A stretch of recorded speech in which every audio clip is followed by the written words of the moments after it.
Hello everyone, welcome to Hitesh easy.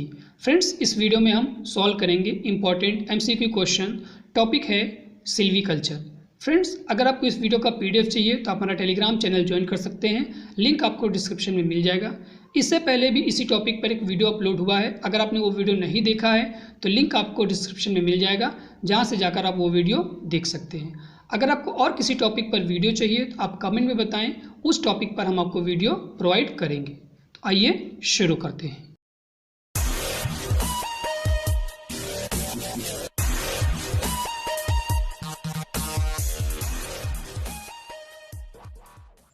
Question number 1, which type of forest are found maximum in India. India में किस प्रकार के one सबसे ज़्यादा पाए जाते हैं। ए ट्रॉपिकल रेन फॉरेस्ट, जिसका हिंदी में मतलब होता है उष्ण कटिबंधीय rain forest, tropical moist deciduous forest, evergreen जो सदाबहार फॉरेस्ट होते हैं, या ट्रॉपिकल ड्राई डिसीडियस फॉरेस्ट। ठीक है, ये ड्राई लिखा है, ठीक गलती से लिख गया है, tropical dry deciduous forest. So correct option हो जाएगा option number B, tropical moist deciduous forest, means आर्द्र उष्ण कटिबंधीय वन, जो कि सबसे ज़्यादा पाए जाते हैं। Then question number 2, let the word forest is derived from. जो वर्ड फॉरेस्ट है वो किस वर्ड से डिराइव हुआ है, लैटिन, ग्रीक, अरेबिक या French word. So correct option इसका हो जाएगा वर्ड ए, लैटिन। ठीक, किस वर्ड से डिराइव हुआ है, लैटिन। फॉरेस्ट वर्ड जो हुआ वो फॉरिस वर्ड से डिराइव हुआ। ठीक है, फॉरिस, FORIS, फॉरिस वर्ड से वर्ड फॉरेस्ट हमारा डिराइव हुआ, जो कि एक लैटिन वर्ड है। Then question number 3, art of growing and reproducing forest tree is called. The art of growing and reproducing forest tree is called, क्या कहलाता है, तो सिल्वीकल्चर। ठीक है, सिल्वीकल्चर क्या होता है, art of growing and reproducing forest tree. Then question number 4, the study of life history and general characteristics of forest is called. ठीक है, उसके लाइफ हिस्ट्री को पढ़ना, उसके जो जनरल कैरेक्टरिस्टिक्स हैं, स्पीसीज़ के बारे में, वो सभी चीज़ें पढ़ना, तो क्या कहलाता है, फॉरेस्ट मैनेजमेंट, फॉरेस्ट बायोलॉजी या सिल्वीज, या इनमें से कोई नहीं। ऑप्शन बी क्या हो जाएगा correct, it is known as silvics. ठीक है, लाइफ हिस्ट्री और जनरल कैरेक्टरिस्टिक को पढ़ना फॉरेस्ट के बारे में सिल्वीज कहलाता है, और उसका आर्ट क्या कहलाती है, silviculture. Then question number 5, the forest is derived from the word. ठीक है, अभी ऊपर बताया फॉरेस्ट किस वर्ड से डिराइव हुआ, लैटिन वर्ड से। इसका वर्ड क्या था, फॉरिस, FORIS। ठीक है। Then question number 6, which movement was made to stop cutting forest. ठीक है, कौन सा मूवमेंट चलाया गया था पेड़ को, फॉरेस्ट को कट करने से बचाने के लिए, तो ये था option number A, Chipko movement. ठीक है, जो चिपको मूवमेंट है वो हमारा स्टार्ट किया गया था 1970 में सुंदर लाल बहुगुणा के द्वारा, जो कि उनके नेतृत्व में स्टार्ट किया गया था उत्तराखंड में, टू स्टॉप कटिंग फॉरेस्ट। ठीक है, ग्रीन रेवोल्यूशन क्या है, और वो जो एग्रीकल्चर क्रॉप है, एग्रोनॉमी में उससे रिलेटेड है। Then question number 7, the forest product can be broadly classified into. Forest product हम लोग कैसे क्लासीफाई कर सकते हैं, मेजर टिम्बर प्रोडक्ट, या नॉन टिम्बर प्रोडक्ट, या बोथ ए एंड बी, या secondary timber product. So correct option क्या हो जाएगा, option number C, both A and B. ठीक है, हम लोग दो तरीके से क्लासीफाई कर सकते हैं, एक तो जो जिससे हमें टिम्बर मिलता है, और दूसरा जो जिससे हमें टिम्बर नहीं मिलता लेकिन और सभी चीज़ें मिलती हैं। ठीक है, तो हम लोग फॉरेस्ट को दो प्रकार से क्लासीफाई करते हैं, पहला है टिम्बर प्रोडक्ट के बेसिस पर, और दूसरा है नॉन टिम्बर प्रोडक्ट के बेसिस पर। तो ऑप्शन सी आपका क्या हो जाएगा, option C right. Then question number 8, the site index is a term used for the forester to explain the relationship of। ठीक है, साइट इंडेक्स जो टर्म है ये किसके रिलेशन को इंडिकेट करता है, तो ये हाइट और एज के रिलेशन को इंडिकेट करता है। ठीक है, तो आप ग्राफ बनाएंगे तो इधर आप हाइट लीजिएगा, ठीक है, इधर हाइट और इधर एज ट्री की, तो यही हमारा क्या रहता है, साइट इंडेक्स शो करता है। ठीक है, तो ऑप्शन बी क्या हो जाएगा, height to age. Then question number 9, where was first Indian forest research institute set up. ठीक है, इंडिया में सबसे पहला जो first Indian forest research institute है, FRI, वो कहाँ पर सेटअप किया गया, कानपुर, दिल्ली, देहरादून या बेंगलोर। तो ऑप्शन सी क्या हो जाएगा, देहरादून। ठीक है, 1906 में देहरादून में first Indian forest research institute setup हुआ। Then question number 10, number of major forest type available in India is. ठीक है, number of major forest type कितने अवेलेबल हैं इंडिया में। ठीक है, तो ये ऑप्शन क्या हो जाएगा, ऑप्शन नंबर सी, 16। मेजर हमारे जो फॉरेस्ट टाइप है वो कितने हैं 16। अगर आपसे क्वेश्चन पूछे ग्रुप, मेजर फॉरेस्ट ग्रुप के बारे में पूछे, ठीक है, ग्रुप के बारे में पूछे तो ग्रुप कितने हैं मेजर, वो 5, ठीक है, 5 ग्रुप हैं। लेकिन कंफ्यूज नहीं होना है, फॉरेस्ट टाइप का नंबर पूछे तो 16 और ग्रुप के बारे में पूछे तो 5 हैं। Then question number 11, food fuel fodder fibre are obtained from forest is its, ठीक है, जो हमें फूड मिलता है, फ्यूल मिलता है, फाइबर मीन्स रेशे मिलते हैं, फॉडर चारा मिलता है, वो फॉरेस्ट का कैसा है, ठीक है, कैसा रोल है फॉरेस्ट का, वो डेवलपमेंट रोल है या प्रोडक्टिव रोल है या प्रोटेक्टिव रोल है या एमिलियोरेटिव रोल है, ठीक है। तो ये हमें क्या कर रहा है, प्रोडक्टिव, ये सब हमें फॉरेस्ट प्रोड्यूस कर रहा है, फूड फ्यूल फॉडर और फाइबर। तो ऑप्शन नंबर बी क्या हो जाएगा, productive role. Then question number 12, the ability of a tree to withstand shade is called, ability of a tree to withstand shade, ठीक है, एक ट्री की एबिलिटी शेड को वो विथस्टैंड सह सके उसे क्या कहते हैं, तो टॉलरेंस, ठीक है, टॉलरेंस क्या हो जाएगा, करेक्ट ऑप्शन हो जाएगा। इनटॉलरेंस उसी का अपोजिट हो जाएगा, ठीक है। Then question number 13, the most limiting element of all environmental factors on the growth of tree, ठीक है, मोस्ट लिमिटिंग एलिमेंट कौन सा है ग्रोथ ऑफ ट्री के लिए, तो वो है मॉइस्चर। अगर मॉइस्चर नहीं होगा तो ट्री हमारा ग्रोथ नहीं करेगा, ठीक है। तो ऑप्शन ए क्या हो गया, correct, moisture is a correct option, it is a most growth limiting element. Then question number 14, within the forest trees that have tall well formed crowns और tops that receive light from above the और side is called, ठीक है, ऐसे समझिए, forest में खूब सारे प्रकार के पेड़ होते हैं, तो कुछ होते हैं जो बहुत ज़्यादा हाइट के होते हैं, ठीक है, जिन्हें हम डोमिनेंट जो होते हैं, उसके नीचे भी कुछ प्लांट होते हैं जिनमें वेल डेवलप्ड क्राउन्स होते हैं, ठीक है, अच्छे से लाइट रिसीव करते हैं टॉप से भी और साइड से भी। तो इन ट्री को हम लोग क्या कहते हैं, इन्हें हम लोग कहते हैं सप्रेस्ड, ठीक है, क्या कहते हैं, सप्रेस्ड। जो सबसे ऊपर होते हैं, लंबे होते हैं, उन्हें हम लोग डोमिनेंट कहते हैं, ठीक, उससे थोड़ा सा नीचे को डोमिनेंट और इंटरमीडिएट मीन्स इन बिटवीन। और सप्रेस्ड ये क्या हो जाएगा, लेकिन इन्हें क्या मिलता है, प्रॉपर लाइट प्रॉपर एयर सब चीज़ मिलता है, तो इन्हें हम लोग कहेंगे सप्रेस्ड, ठीक है। Then question number 15, when Indian forest service established in India, India में फॉरेस्ट सर्विस कब इस्टेब्लिश की गई, तो ये कही गई 1966 में। ऑप्शन सी क्या हो जाएगा, 1966। Then question number 16, are the perennial plants which have distinct leafless period for some part of the year।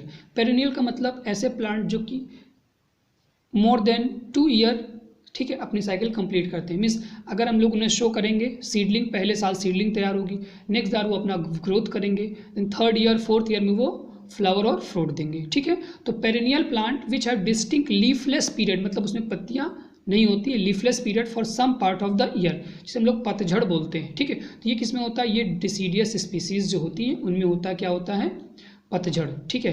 तो ये एग्जाम हमारा कुछ ऑप्शन सी बी हो जाएगा, वो क्या हो जाएगा, correct, deciduous species are the perennial plants which have distinct leafless period for some part of the year, means कुछ साल उसमें जो पत्तियां नहीं होती हैं। Then question number 17, forest which has been reproduced through sprouting, ऐसे फॉरेस्ट जो कि स्प्राउटिंग के द्वारा रिप्रोड्यूस होते हैं उन्हें हम लोग क्या कहते हैं, तो कोपाइस, ठीक है। तो ऑप्शन सी क्या हो जाएगा, कोपाइस। ट्री कौन से होते हैं, जो कि सीडलिंग से तैयार हो जाते हैं, ठीक है, सीडलिंग से जो तैयार होते हैं, सीड से, सॉरी सीडलिंग नहीं, सीड से जो तैयार होते हैं उन्हें हम लोग क्या कहते हैं, ट्री कहते हैं। और कोपाइस क्या होता है, जो कि स्प्राउटिंग के द्वारा तैयार होते हैं। स्प्राउटिंग का मीन्स फॉर एग्जाम्पल ये पेड़ था, ठीक है, आपने इसको यहाँ से कट कर दिया, थोड़ी दिन बाद क्या होगा, यहीं से स्प्राउट्स निकल आएंगे। इक्लिप्टस के पेड़ में आपने देखा होगा, जो कि बेस्ट एग्जांपल है कोपाइस का, ठीक है। और स्टॉक का मतलब होता है number of trees in a particular area, ठीक है, स्टॉक का मतलब क्या होता है, number of trees in a particular area, एक पार्टिकुलर एरिया में कितने नंबर ऑफ ट्रीज हैं उसे हम लोग स्टॉकिंग कहते हैं। Then question number 18, a stand of trees produced after a clear cut is most likely to be, ठीक है, एक प्रकार से पेड़ खड़े हुए हैं, फॉर एग्जाम्पल ये खूब सारे पेड़ हैं, ठीक है, यहाँ पर एक साइज़ के हैं, आपने एक क्लियर कट सबको एक साइज से कट कर दिया, तो मोस्ट लाइकली वो कैसे दिखेंगे, इवन एज्ड, अनइवन एज्ड या ऑल एज्ड, तो वो कैसे रहे होंगे, इवन एज्ड, ठीक है। जब सभी एक साथ उनकी प्लांटिंग की गई होगी तो तभी उनको काटने में क्या क्लियर कट आएगा, ठीक है। तो वो ऑप्शन बी क्या हो जाएगा, even aged. Then question number 19, stocking level is best described as, stocking level is best described as, closeness of tree crown, ये number of tree per acre, ये percentage of utilization of site potential. तो stocking का मतलब अभी बताया कि number of trees in a particular area, एक particular area में कितनी नंबर ऑफ ट्रीज हैं। तो ऑप्शन हमारा बी जो हो जाएगा ये भी करेक्ट हो जाएगा, ठीक है। और option C percentage utilization of site potential, कितने नंबर ऑफ ट्रीज एक पार्टिकुलर एरिया में प्लांट किए गए हैं। तो ऑप्शन हमारा क्या हो जाएगा, option number D, both B and C is the correct option, ठीक है। Then question number 20, who is known as father of Indian forest. Indian forest के फादर कौन है।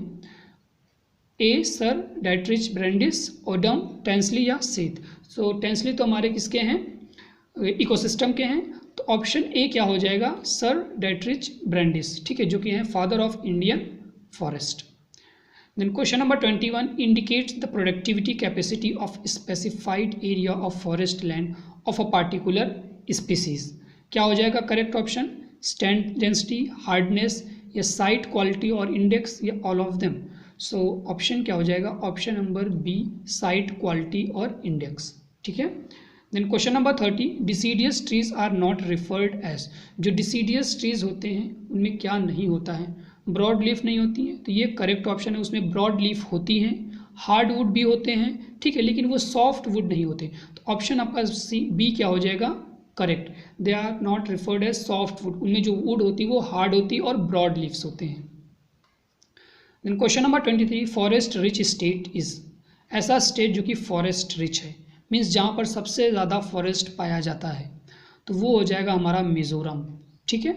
मिज़ोरम में सबसे ज़्यादा अप्रॉक्सीमेट 85.41%, ठीक है, 85.41% फॉरेस्ट हमारा मिज़ोरम में पाया जाता है। उसकी जितनी टोटल एरिया है, जियोग्राफिकल एरिया मिज़ोरम की है, उसमें से 85.41% एरिया में फॉरेस्ट है। तो फॉरेस्ट रिच स्टेट क्या हो जाएगा, मिज़ोरम, ठीक है। अगर आपसे ये पूछे कि सबसे ज़्यादा इंडिया में फॉरेस्ट कहाँ पाए जाते हैं, तो वो ऑप्शन हो जाएगा एरिया वाइज मध्य प्रदेश, ठीक है। और सबसे कम कहाँ पर पाए जाते हैं, तो हरियाणा, ठीक है। यहाँ पर लगभग 5 से 6% के बराबर फॉरेस्ट पाए जाते हैं। सबसे कम हरियाणा में, सबसे ज़्यादा मध्य प्रदेश में एरिया वाइज, और फॉरेस्ट रिच स्टेट की बात करें तो मिज़ोरम में उसके जियोग्राफिकल एरिया के बराबर। Question number 24, the term is defined as a reproduction management of the forest to obtain continuous yield of forest.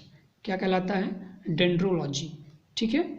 24 क्या हो जाएगा, डेंड्रोलॉजी, सॉरी डेंड्रोलॉजी नहीं होगा, सिल्वीकल्चर, ठीक है। क्या हो जाएगा, the term silviculture is defined as a reproduction and management of forest to obtain continuous yield of forest.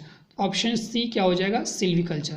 Silviculture क्या हो जाएगा आपका करेक्ट ऑप्शन, ठीक है। Then question number 25, a tree sprout arising from the root.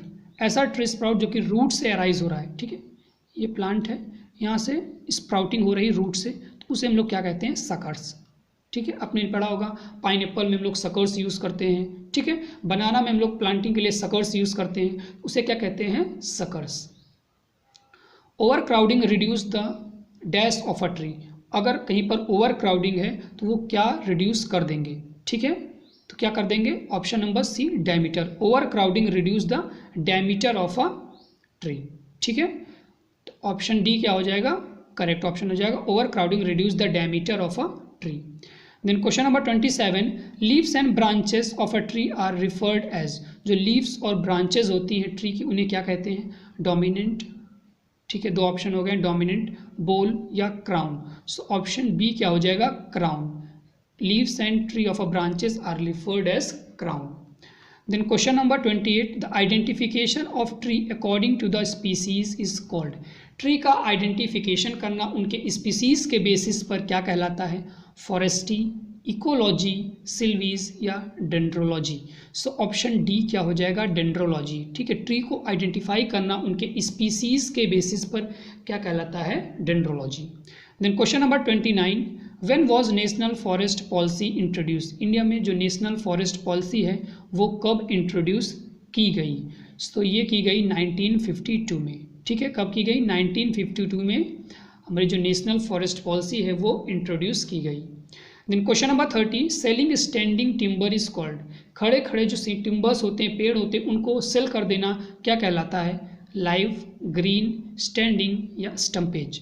So option B क्या हो जाएगा, important term है stumpage, means selling standing timber is called sale. बिना कट किए उनको बेच देना क्या कहलाता है? स्टम्पेज। ठीक है, तो ऑप्शन 30 का क्या हो जाएगा? Option B. फ्रेंड्स, इस वीडियो में इतना ही। अगले वीडियो में फिर मिलेंगे एक नए टॉपिक के साथ।